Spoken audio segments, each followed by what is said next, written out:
Vamos fazer o seguinte, olha, eu vou aproveitar já a companhia da Kiss e da Madar para comentar a capa da Cruzoé, que é uma capa que já provocou aí bastante nas redes sociais, na mídia. Recebi muitos elogios e muitas críticas.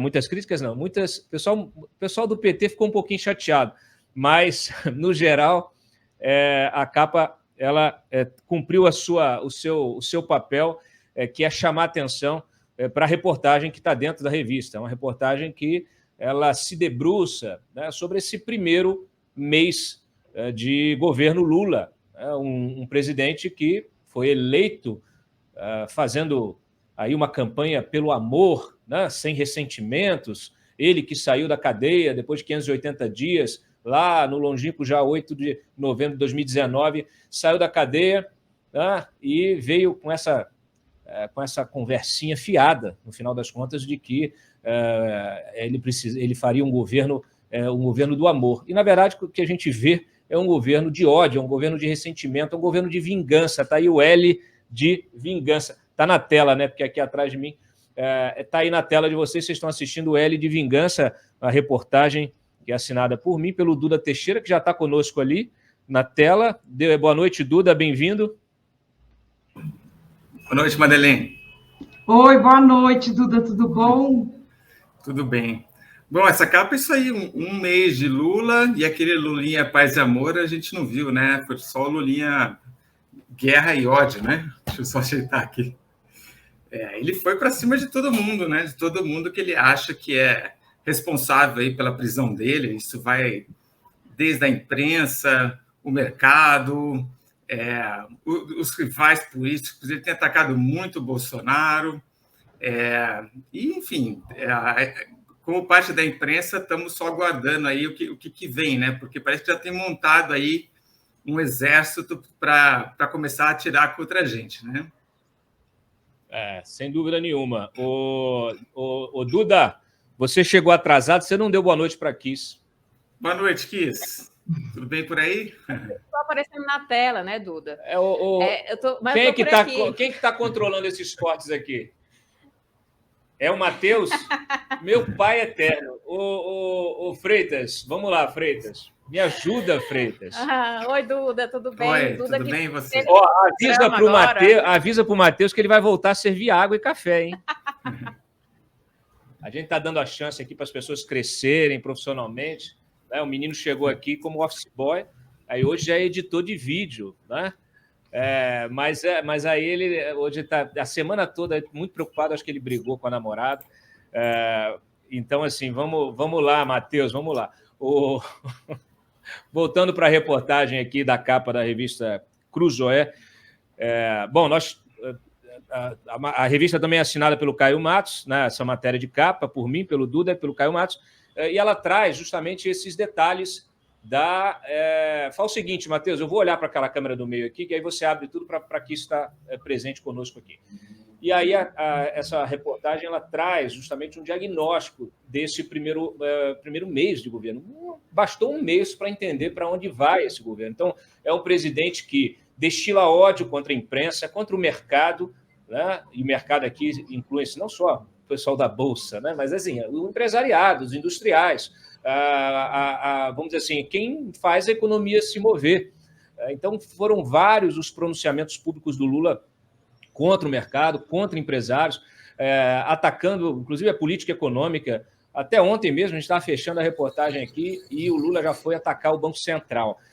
Então, assim, também contra a imprensa, como o Duda citou, nós temos várias iniciativas aí que pretendem cercear o trabalho da imprensa. Foram criados departamentos, né? Na Secretaria de Comunicação foi criado um departamento de checagem aí de fake news, para combater desinformação. A gente sabe que isso é para usar, para que seja usado politicamente para calar os críticos, calar a oposição. Também tem aí a própria AGU, que criou uma procuradoria para defender a democracia. E é muito curioso, porque assim, me parece que a democracia foi muito bem defendida até agora pelas instituições que já existem. Então, Madá, eu já passo a palavra para você. Se utiliza, né, o governo de plantão já está se utilizando desse álibi, né, dessa discussão que não para, que parece ela se repetir, ela usa a imprensa festiva como correia de transmissão, para poder avançar ainda mais sobre as prerrogativas individuais, né, as liberdades de expressão de imprensa dos cidadãos, né? E, sobretudo, com a imprensa, né? A gente tem visto... Olha, tu fica até saudosa essa semana, não deve ser uma nostalgia, Cláudio, porque eu fui chamado umas 10 vezes de PIG. Você lembra quando ele chamava a gente de Partido da Imprensa Golpista? Voltou à moda. É a pochete da esquerda cirandeira, chamar a imprensa de PIG. E também isso a mídia não mostra. Estamos falando assim, o escândalo das americanas, vamos dizer, a esquerda festiva está dizendo que a mídia não mostra. Eles devem ter ficado sabendo porque o Lehman contou para eles num bar, né? Porque a mídia não está mostrando isso. Então, a gente vê todos aqueles vícios que vinham da era PT, desde que eles criaram os MAVs, essa questão do populismo e do nós contra eles é algo que vem do petismo, gera um ressentimento social gigantesco, ficam aí pautas que não têm patrocínio, porque se você fala, por exemplo, eu sou contra o aborto, eu sou contra a legalização das drogas, você é trucidado em praça pública, ser chamado de fascista, de nazista, ficou sem ninguém para defender. Aí chega um aventureiro, um Jair Bolsonaro da vida, encampa isso, e o ressentimento social é tão grande que um Jair Bolsonaro da vida conseguiu se eleger presidente da República. Quando o Lula vem, assim, ele veio com essa coisa da pacificação. Eu não sei como teve adulto que acreditou, assim, com toda sinceridade.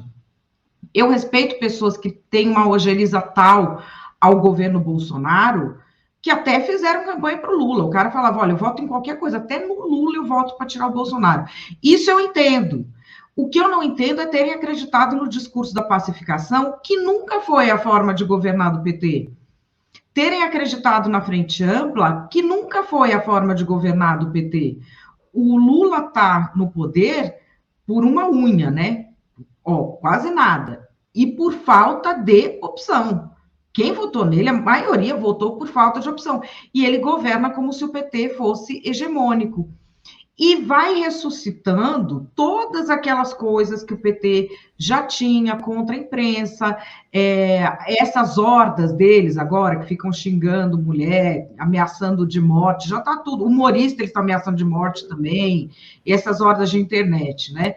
Já voltou tudo. Ocorre que o governo Bolsonaro correu tanto as instituições que agora o PT tem uma possibilidade real de fazer coisas que não fez antes porque havia vigilância.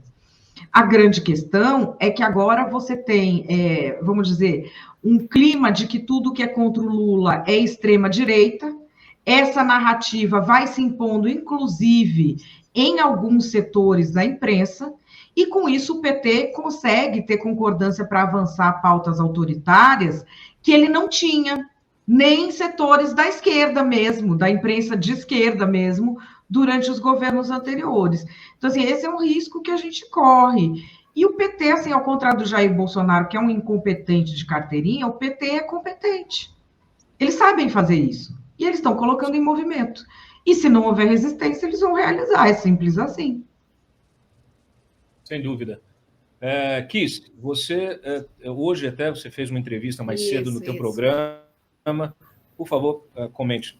Já que esse papo é o papo com elas, eu tenho liberdade poética de trazer um tema aqui mais ameno, né?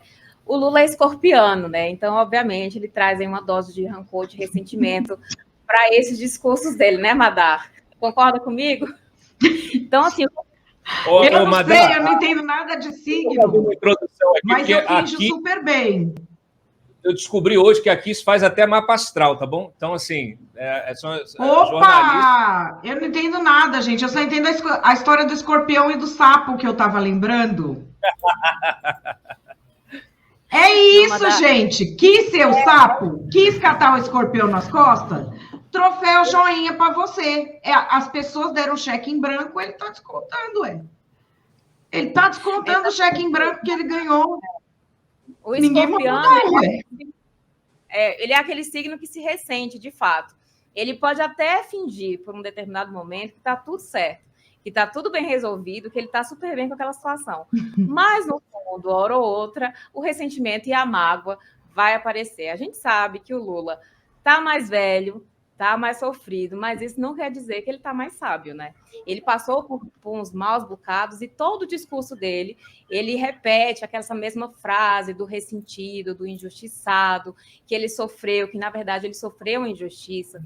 Então hoje no meio-dia a gente conversou sobre isso, sobre esse sentimento, esse ressentimento, na verdade, que o presidente tem em relação à imprensa, em relação a órgãos públicos, e ele, hora ou outra, volta a comentar isso, hora ou outra ele volta a trazer isso à tona, bem como um escorpiano mesmo, com esse ressentimento, essa mágoa aí. Ele está abraçado ainda na mágoa e ele faz questão de trazer isso à tona toda vez que ele fala. Então, o Meio Dia em Brasília, a gente falou sobre isso, falou sobre a tentativa dele de limpar a imagem, mas não no sentido de reconhecer, obviamente ele não vai reconhecer em nenhum momento, mas sempre trazendo esse tom de ressentimento aí na sua fala. Ele sempre puxa para essa coisa do eu fui injustiçado, eu estou aqui, eu fui... Coitado de mim, fui punido injustamente. É isso que ele traz aí para os discursos dele. Você sabe que você me lembrou um negócio, Kiss?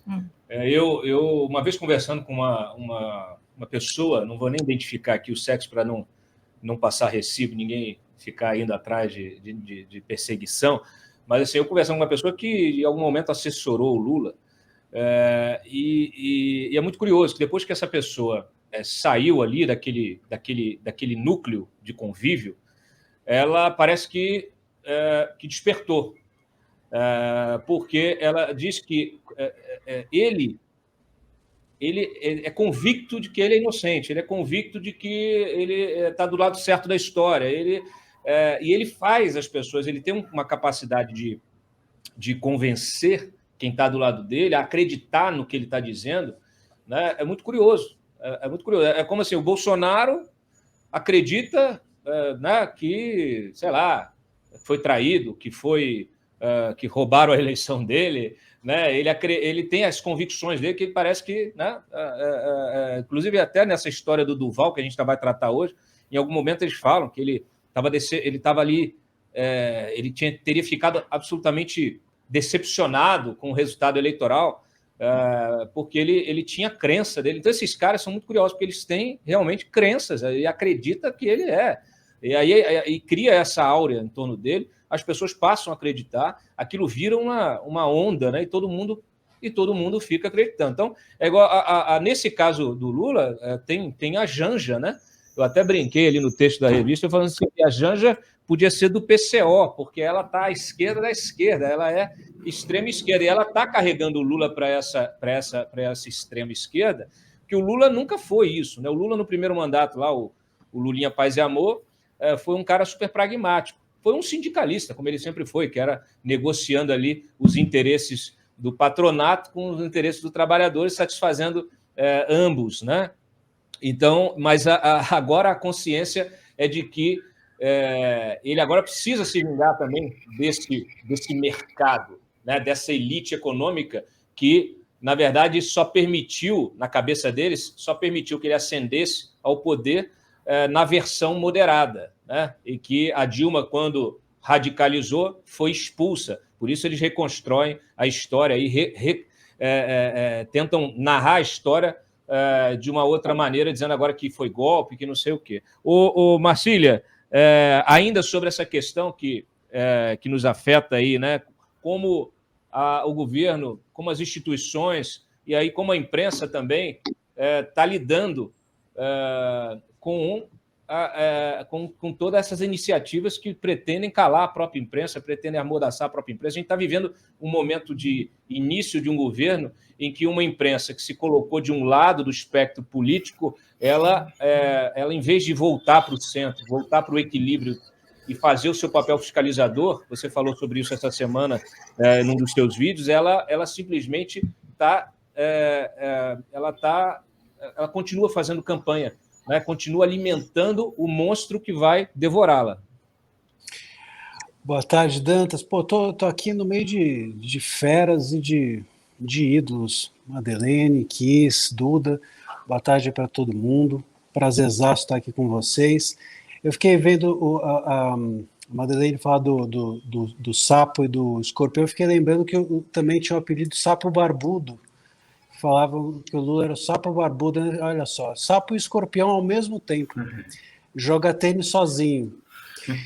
E eu acho, Dantas, que a gente no Brasil, eu me sinto meio que nem no programa naquela Vila do Chaves, não do Chaves, o ditador, mas o Chaves lá do Chapolin, porque a gente sabe que quem vai levar o tapa na cara, a gente sabe quem vai bater, que a dona Florinda vai pedir que o seu Madruga apanhe, quem vai chorar, e a gente fica repetindo os mesmos dramas eternamente. A gente sabe que o governo vai esfolar a imprensa, e mesmo assim a gente fica acreditando que o discurso é amoroso, né? A gente que o governo vai se relacionar com a imprensa como o Aras pretende se relacionar com a democracia, né? Com aquele discurso cafonérrimo e ao mesmo tempo amoroso.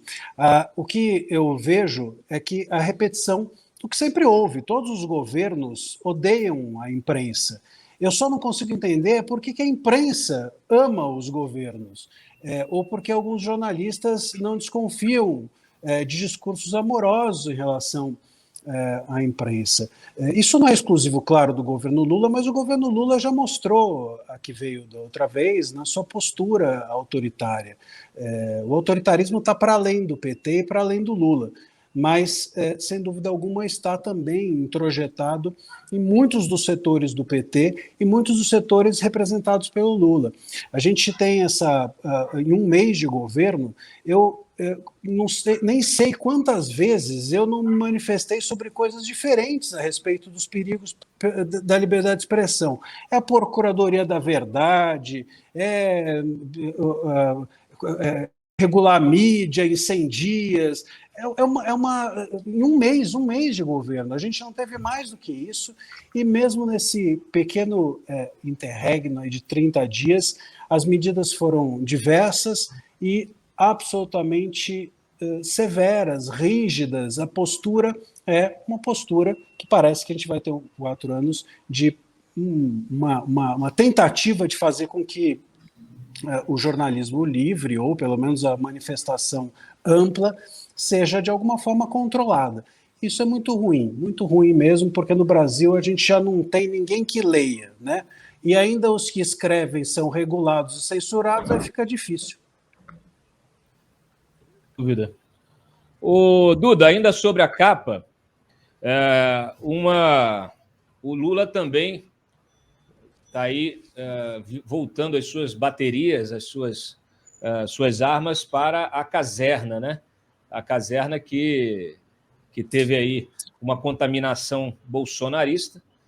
Ele se considera um traído, né, pelos militares, porque na cabeça dele ele fez tudo pelos militares na gestão, né, dele, nas outras gestões, fez o maior programa de reaparelhamento, né, bilhões e bilhões de reaparelhamento do Exército, da Aeronáutica, da Marinha, e colocou, né, fez toda a gestão para os militares irem para o Haiti, Lula, né? Nos 2 primeiros mandatos dele, ele dobrou o orçamento dos militares, né? E veio caça sueco, missão de paz na ONU, depois veio submarino nuclear, e aí mandava os militares para a Amazônia, né? Toda hora precisava dos militares, e aí, de repente, 4 anos de Bolsonaro, ele viu que rapidinho os militares foram lá e super se aproximaram do Bolsonaro. E aí veio esse desejo, essa sanha de vingança já nesse primeiro mês de governo. Não só contra os militares, então ele retirou militares de vários cargos, mas também ele mudou vários chefes aí das polícias, da Polícia Federal, da Polícia Rodoviária Federal, fez uma limpa. Também fez isso nos cargos públicos, do funcionalismo público. Falaram do exoneraço, 1.200 cargos, todo mundo que era considerado bolsonarista raiz, e é claro que você não tem um teste para saber quem é bolsonarista raiz, né? Vai por delação, ali alguém aponta, aquele ali é bolsonarista raiz, e aí o sujeito é exonerado, é tirado do governo. Enfim, essa super vontade de vingança que vem desse ressentimento. Adorei isso que a Kiss falou do escorpião, do signo. Queria só lembrar uma historinha. O Paulo Kramer comentou comigo. O Paulo Kramer ele aparece no final da matéria, mas ele contou uma história que está nas biografias do Lula, que o Lula, quando era criança, uma vez ele vai com os irmãos encontrar o pai. E o pai compra sorvete, e só que só dá sorvete para os filhos que o pai estava morando com ele, e não dá para o Lula e para os irmãos, que eram filhos de uma outra mulher. E aí o pai fala: não vou dar para vocês, porque vocês vão se lambuzar todo. E o Lula fica com essa história, né? E ele vai comentar essa história depois. Puxa, quando era pequeno, né? Então, assim, ele é um ressentido por natureza. Sempre foi e sempre está pronto aí para fazer essa retaliação quando tem oportunidade e quando tem o poder para isso. O poder está com a mão dele desde o dia primeiro.